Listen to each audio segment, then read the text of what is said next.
Welcome to Total Football with SportsAdda. The last 8 teams, Sid, it all comes down to this. What are your thoughts? How do you feel about these games that are going to happen tonight? An interesting set of games and an amazing round of 16. We expected the three biggest teams to perform well, but Yeah. in this tournament the group of death is officially dead. Germany, Portugal, and they've all gone out. Surprising, France. even France, the World Cup winners, are out of this tournament. Surprisingly, by Switzerland, one of the teams that are playing today. So it just goes to show you, no matter what your position in this rankings, whatever people think about you, however big you are, it doesn't guarantee you a win. It goes as a lesson to us people in stats as well. And we all were shocked, Sid, when we found out that, you know, the Ukraine beat Sweden, Switzerland beat France. Teams like the underdogs have beaten the bigger teams. Like, I think Czech Republic beat Netherlands. So these were the Yeah, big shockers of the tournament. But now when it yeah. comes down to these 8 games, okay, these 8 teams, these 4 games that are going to happen. What are your thoughts? Who do you think has the upper hand if you look at the fixtures? If you look at the road to final once again, you can clearly see that England are on slightly more favorable, part of the table where they have a True. Ukraine or they probably might play Czech or Denmark in the semi-final. So you Yeah. think that it's coming home? Well, it all depends on whether they're able to take their chances because whatever is said and done, they haven't been very free flowing in attack, but defensively Yeah, very sound, and that's working for them. No goals conceded as yet on their part. But on the left, if you see and it's not only on the left, left might have tougher fixtures like Italy versus Belgium if they win probably one of Swiss or Spain. in- But the right side seems a little more of the underdog side, barring England. But that, from pundits, they're saying England has a clear road to the finals, but I doubt it by the matches that we've seen. And yeah. interestingly, in today's matches, if Switzerland beat Spain and Italy beat Belgium, it's a rematch of Group A. Wherein Switzerland will try and get on over Italy. They lost 3-0 against them, but they'd be out for revenge in the semi-finals if that happens. Absolutely. And you speak of Spain and you know the amount of talent that they have. Playing Switzerland, you know what Switzerland did in the last game. So it's going to be it's very open now, this tournament. You can't really choose a winner when it comes to the favorites or, the True. teams that are likely to reach the finals. So wasting no time, Sid, let's move on to the first game. It's Spain versus Switzerland.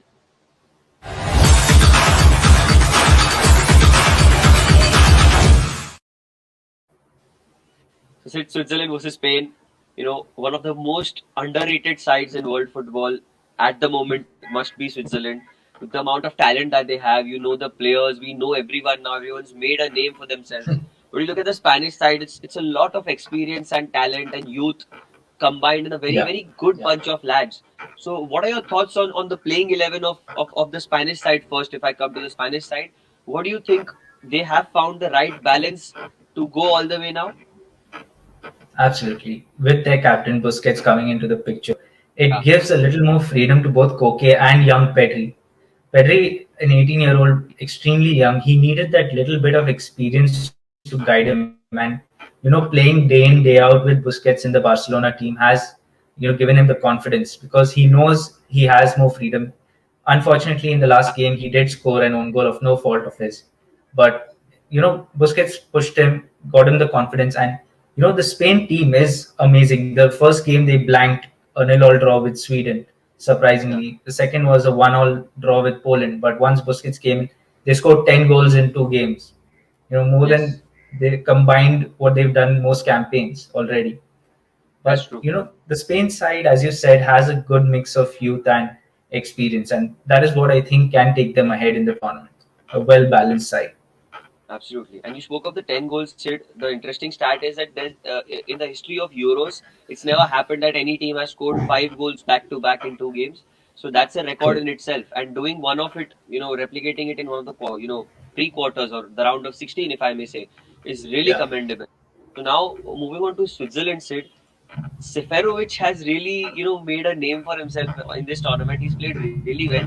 I know you always used to tell me that look at this guy. He's a good guy. He's a good player. But it never, Yeah. rang a bell that this guy could do what he did against France. And today you look at him, he is one of the most important and key players. When the Spain side will be looking at the sheet of the Swiss side, they'll be looking at this True. number 9, Seferovic, and they'll put a cross on him that we want him out of the game.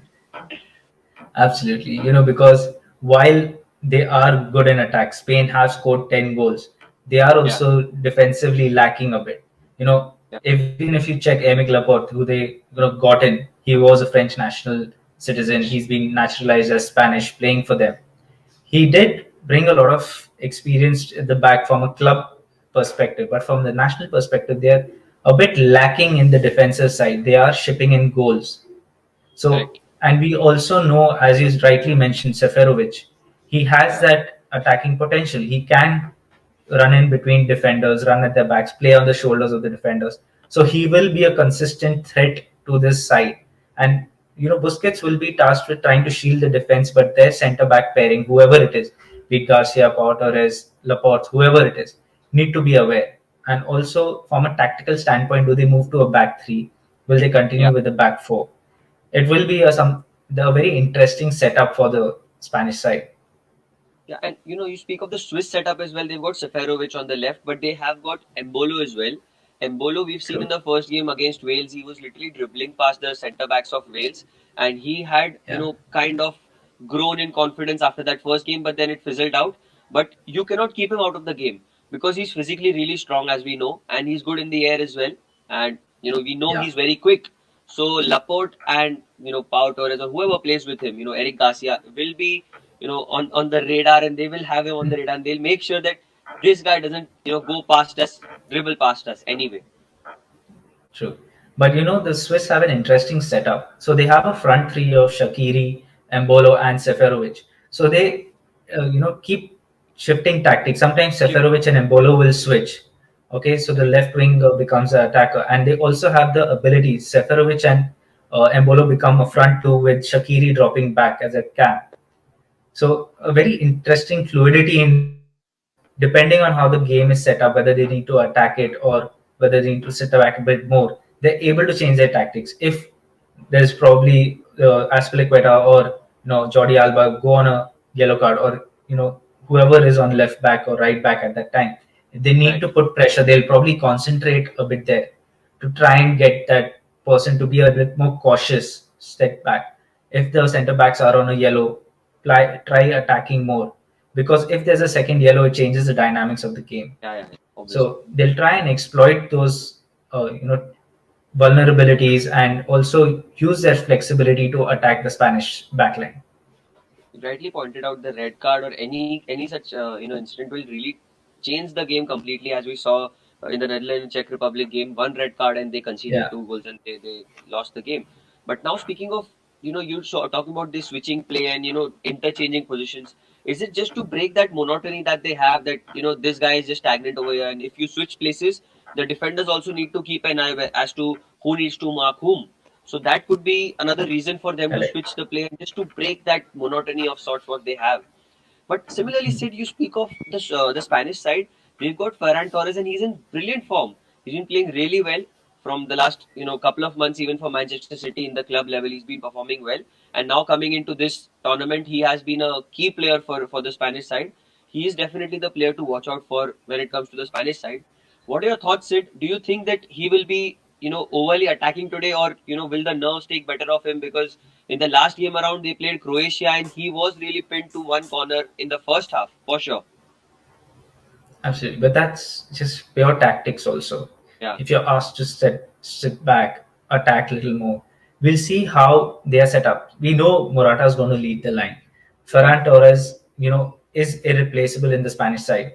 It's going to be correct. interesting who starts on the left. Yeah, Be it Gerard Moreno, Olmo, or anyone else. Sarabia. Who yeah, starts? The Spanish side have a dearth of attacking talent, and correct. it's about how they want to set up, how they're going to counter the Swiss side, because Ricardo Rodriguez is extremely attacking from a left back's perspective. It was his Yeah. crosses that got them the goals. So we'll have to see how both of these teams set up. And you spoke about Morata as well. The goal that he scored last time around, it will give him immense confidence because he is one player who's True. always at the right place at the right time, but he cannot just capitalize on that opportunity for some reason. And that's something that was really questioned by people like us, and just generally in people who used to watch football, who watch football, that you have to score at Yeah, that level when you reach certain certain good positions, promising positions, because that is the true. difference in the game. So speaking of Morata, he will definitely be one of the players who will be looking to play that free role and try to get a goal early. But Yeah. Sid, he is going to be facing Jan Sommer. He is the man who won them the last game, if I may say, with that save against Kylian Mbappe. So, what do you have to say about him? He's been playing club football for a long time, and now you look at him at the international level, and he's something different when he comes to this kind of level. Yeah. He's been a veteran with the Swiss side. He's been with them in a few major tournaments already. So he has the experience, and probably that's why he's in the team as well. He has that leadership, and as I've consistently said, the keeper needs to be the most vocal. He is the Yeah, one who's going to be barking out orders to his centre backs because he has a wide field range. He is the one who's seeing the game completely, not the centre backs. He's the one who's going to be leading the attack from defense. So we'll see how he's able to cope with the Spanish attack. He will be a busy man today, and hopefully he can keep out most of the shots on target. absolutely. And usually the goalkeepers are the ones who are the most vocal, and that's what we saw in the last game as well. Loud calls from their captain, Granit Xhaka. He was a Yeah. man who led it from the front. I was watching after the 120 minutes as well. There was a team hurdle where he was really motivating and yelling his heart out that this is what we need, this is what we are here for.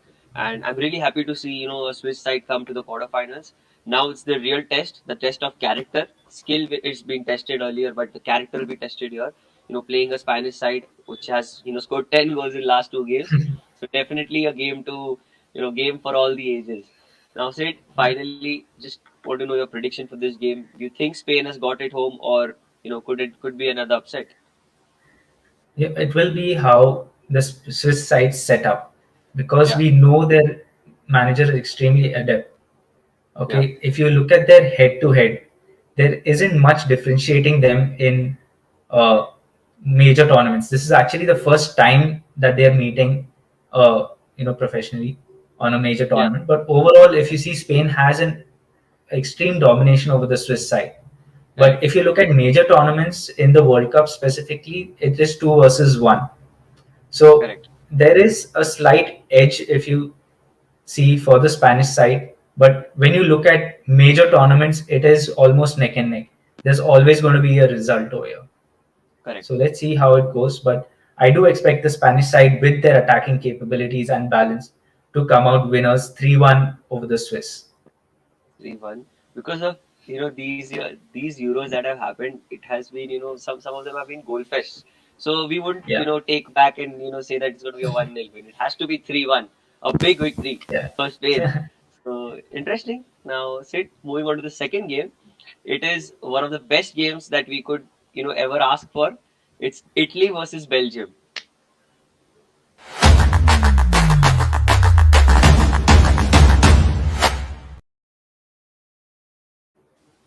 Sid, I for one am very excited for this game because of the fact that Italy are the most complete defensive unit, if I may say, and Belgium are one of the best and most lethal attacking sides. So there couldn't be a better match, if I may say, of any sort in this tournament. And coming in the quarterfinals, nothing to look back to. They will go all guns blazing. What are your thoughts, Sid? Italy without Chiellini, you think it'll be a big problem because Chiellini is the captain, as obviously he was the captain before the Yeah. tournament.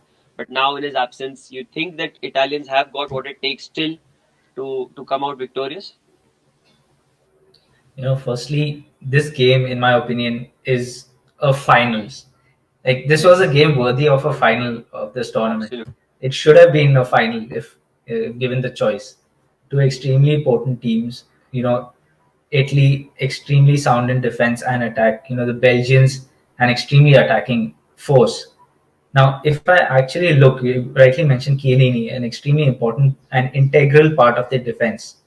Hmm. Okay, they he has been missing, but there is an outside chance that he can make it for this match. But if he's not there, there's an interesting battle that will be Lukaku versus Bonucci. Yeah, So he is a solid centre back over the years, proven. While Lukaku has transformed into an extreme beast at Inter, scoring goals Yes. for fun, and he has always been this legendary goal scorer for the Belgian side, anyways. So Yes. a lot of expectations from Lukaku to get the goals. But an interesting fact is that be it Bonucci or Chiellini in the Serie A, Lukaku has faced them both 4 times, but each time they've shut him out.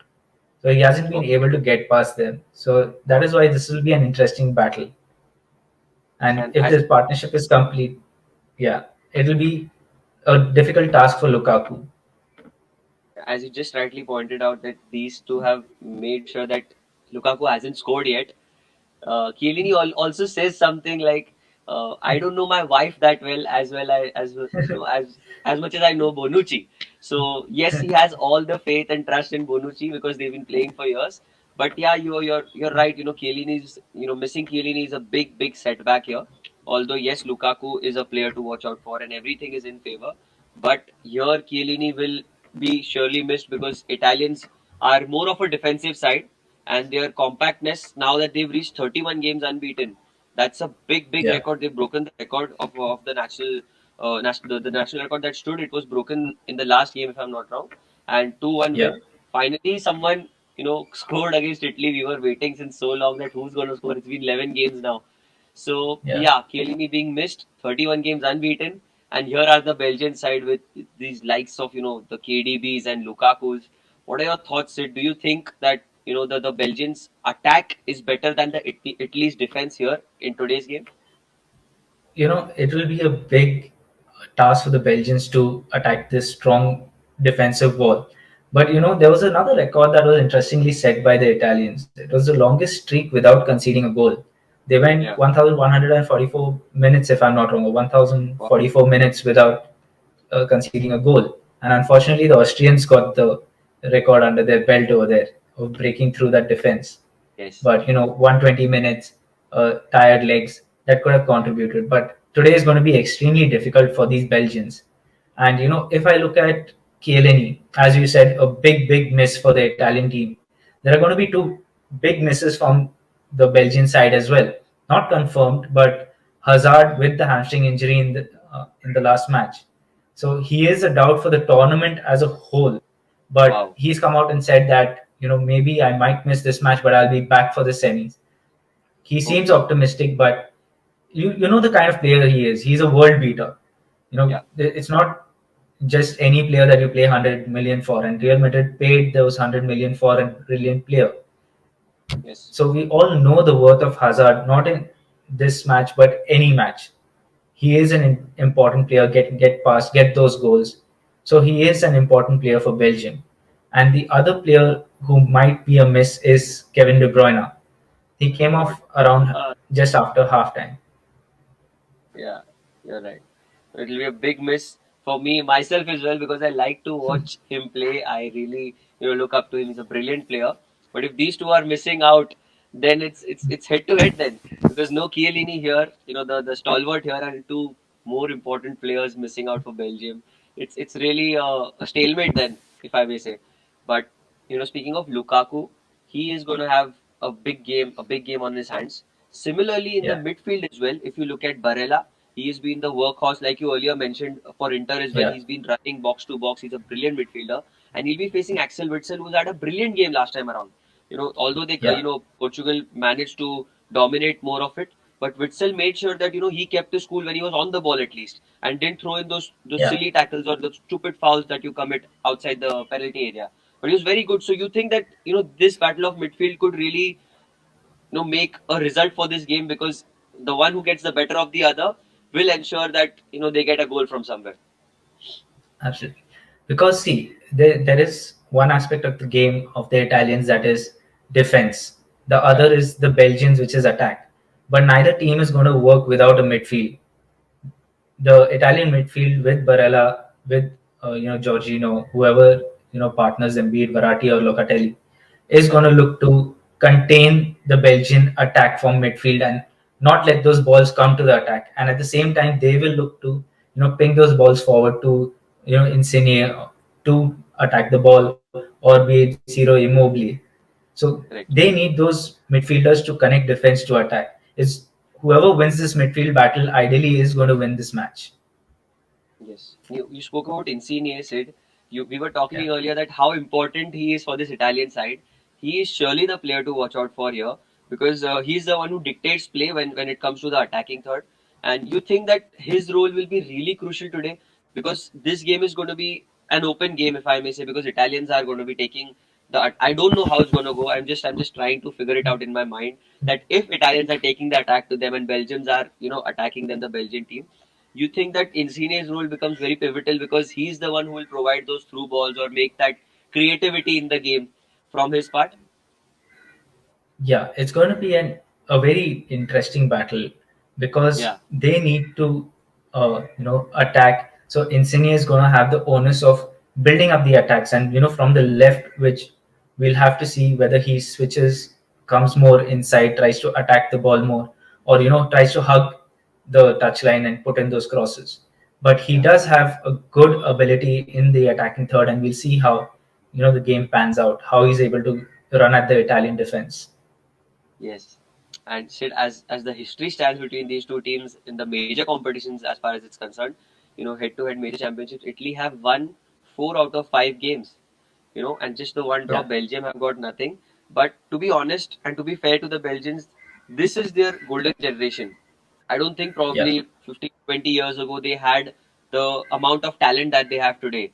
Players like yeah, Tielemans, players like Carrasco, they are not getting regular starts or even, Carrasco was on the bench. Thorgan Hazard got a chance in this Euros because Eden Hazard was injured, but then made a name for himself and now has got a place as a regular. So you think this is the golden generation and the history that says that 4 games for Italy, one draw and no win for Belgium is something to worry about because I don't think it is, given that this is the time where they've hit the right, they've hit the right string or right point that this is the team that can go all the way and now they can get a major silverware if they win this game. yeah. Coming into this tournament, everyone was saying this is the last chance for the Belgian golden generation to win something. But we've learned through this tournament that numbers, stats mean nothing. It is how you perform on the day. The Italians have come on a rich vein of form. The Belgians as well. But the Belgians have faced some stern opposition along the way, while Correct. the Italians have faced a fairly easier task Yeah, for yeah, qualifying or in the group stages as well. But like we correct. saw in the Austrian game, they did face trouble if the other team is compact, sit back. They did struggle to break that defense. And at the same time, the Belgians had an amazing game. Vermaelen coming into the back three and performing admirably, locking out everyone over there. So we'll have to see how this goes. The Belgians have knocked out the current holders, Portugal, who were amazing. So we do know they have it in them. So we'll see how both teams set up today because it will be extremely important from their perspective. So just continuing over the point that you made about Italians conceding in the last game and the pressure being taken by the Austrians and then took the attack to the Italians. This is something that I was saying since the first game that Italy played, that they haven't played the best opposition, if I may say, or the number one Yeah, team. I've said it 4 times on the show. People might be irritated by now, but playing teams like Portugal, France, and Belgium, or teams like these, they are out and out attacking sides. So the Italians yeah, will be genuinely tested today. Today is the main test for this Italian side and Roberto Mancini as well, because he's had a yeah, phenomenal run. Okay, 31 games unbeaten. It's commendable. I cannot even, I cannot even say that it's average teams or anything. 31 games is a record in itself. But when it comes to teams like Belgium, they are not going to hold back and keep your record in mind. And they are, yeah, that they are much more prolific. They've got much more prolific attackers and much more talented, creative midfielders. So you think that yeah, this is the real test for Italy? Because Austria, Turkey, Switzerland, these teams were good, definitely. But when it comes to world class, Belgium is world class. So this could be the yeah. test and the real, test where they have to prove that yeah, we are the best in the world now, Italy. True. So this, as you rightly mentioned, it is going to be their first major test against world-class Correct. opposition today. So we'll have to see how they're able to cope up because they're high on confidence. That does play a major role because mentally, you can win the game or at least get a result out of it. But the Belgians themselves know that they have knocked out the current holders. They have faced stern opposition. They've overcome them. So it is confidence on both sides. It is going to be how the managers set up and motivate their team in today's match. So, Sid, that's all. I don't have anything more to say. Nothing left to say. I think I covered everything. Now, final and the most important thing. What is your prediction for today's game? You think the Italians still, have got that rigidity to get a result out of this game, or maybe the golden generation of the Belgians could shock us? I know you're a Belgian fan. You want the Belgians to win. Yes, Even of course. most people do because they've seen the attacking side. But it is going to be a tough, tough game today. I do think it'll go to extra time and probably, I don't want it to. I hope it's settled in normal time, not extra time. But I don't see a conclusive result in normal time. Maybe penalties. But if not, I do think the Belgians will get this because they are more attacking. Lovely, Sid. And Thank you so a much. lot a lot of it will depend on how the people coming in for Hazard and KDB will perform, whether Carrasco is able to take up his mantle, perform at the levels. If KDB is able to start today, that will be a big boost for the Belgians. But I do think the Belgians will win ever so slightly over the Italians today. Yes, I mean, yeah, I love Belgium and I really, want them to do well in this tournament. But I won't feel bad if Italy get this one. It's okay for me because Italians deserve some success here because of whatever has happened in the last, you know, 3 4 years. They've not qualified for a World Cup. It's a Yeah, way of them telling the world that yeah, we are here, we are back. So it could be yeah. that we could be wrong, but I'm glad you picked Belgium over Italy. So thank you so much, Sid. Hey, you didn't predict the score. You said penalties. Penalties or ever so slightly, a one goal. I can't One. predict a score here. Yeah, yeah. I We've just can't. always we've been proven wrong the whole Euro, so I think we might as well should cancel this prediction wala thing only. We should just talk about what do you think of the game and the stats and stuff because we predict a winner and the opposite team scores 3 goals. I mean, what's happening? I don't know. But okay, in all fairness, it's been a great tournament so far, and I'll see you tomorrow, Sid. Two brilliant games tomorrow. The Denmark versus Czech Republic and Ukraine versus it's coming home England. England. So it's going to be fantastic, Sid. Thank you for joining with me. This was Total Football with SportsAdda.